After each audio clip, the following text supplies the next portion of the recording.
বিগত আন্দোলনের সংগ্রামে এবং সকল বড় ধরনের পরিবর্তনে সাংবাদিক সমাজের বিশাল ভূমিকা ছিল, অনেক ত্যাগ ছিল এবং অনেক ঝুঁকিকে বরণ করে নিয়েই তারা এক একটি পরিবর্তনে উল্লেখযোগ্য ভূমিকা পালন করেছিলেন। 5ই আগস্টে সেরকম একটি উল্লেখযোগ্য পরিবর্তন হয়েছিল। প্লিজ একটু বসেন, আপনি একটু বসেন।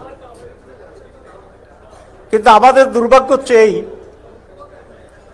আমরা 200 বছর ব্রিটিশ বেনিয়ার বিরুদ্ধে সংগ্রাম করে 47-এ স্বাধীন হয়েছিলাম, কিন্তু আমরা স্বাধীনতা ভোগ করতে পারিনি। আমরা 71 সালে হাজার লক্ষ মানুষের আত্মত্যাগ এবং সাগর সাগরের রক্তের বিনিময়ে আর একটি ভূখণ্ড পতাকা দেশ পেয়েছিলাম, স্বাধীনতা অর্জন করেছিলাম, কিন্তু স্বাধীন হইনি। আমরা 2024-এর 5ই আগস্ট ঠিক সেরকম আত্মত্যাগের এবং বিশাল অসাধারণ অতুলনীয় একটি ঐক্যের মাধ্যমে আমরা দ্বিতীয় স্বাধীনতা পেয়েছি বলে বলছি, কিন্তু 5 এবং 6 মাসের ব্যবধানে মনে হয় সেই অর্জনও কিছুটা ফিকে হয়ে যাচ্ছে। এটি আজকে আমাদের মনোযোগ দিয়ে বিশ্লেষণের প্রয়োজন যে আমরা আত্মত্যাগ করি, আমরা জীবন দেই, আমরা সাহসিকতা এবং ঐক্যের প্রমাণ বারবার রাখি, কিন্তু আমরা লক্ষ্যে যেতে পারি না কেন? সিঙ্গাপুরের একটি টিম এসেছিল জামাত ইসলামের অফিসে।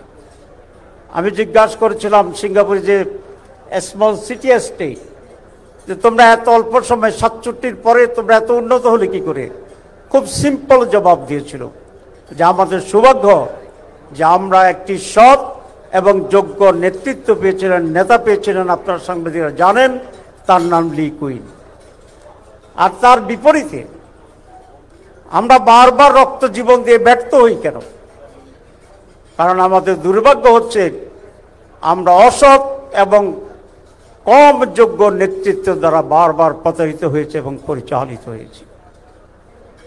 আজকে বাংলাদেশে যদি সেরকম একটি স্থায়ী পরিবর্তন দরকার, তাহলে দুর্নীতিমুক্ত বাংলাদেশ গড়ে তুলতে হবে।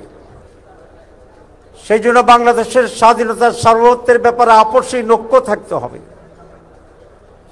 একটি সাস্টেইনেবল কন্টিনিউয়াস ডেমোক্রেসি এবং ডেমোক্রেটিক এনভায়রনমেন্টকে আমাদের নিশ্চিত করতে হবে এবং বাংলাদেশে একটি অবাধ সুষ্ঠু নির্বাচনকে নিশ্চিত করেই আগামী দিন আমাদের অগ্রসর হতে হবে। এই 4টি পয়েন্ট আজকে জাতীয় ঐক্য অত্যন্ত জরুরি। কে বলবেন যে আমরা দুর্নীতিমুক্ত হতে চাই না? কে বলবেন আমি ডেমোক্রেসি চাই? আমরা সকলেই বলছি। সুতরাং এই 4টি মৌলিক বিষয়, বাংলাদেশের স্বাধীনতার সার্বভৌমত্ব, সাস্টেনেবল ডেমোক্রেসি, ট্রান্সপারেন্ট এবং অবাধ ইলেকশন, করাপশন ফ্রি বাংলাদেশ, একটি এনলাইটেন এডুকেশন বেসড আলোকিত মোরাল বাউন্ড একটি সোসাইটি, এটা যদি আমরা অর্জন করতে পারি, আমরা যে বারবার ব্যর্থ হচ্ছি সেখানে আমাদের সফলতা।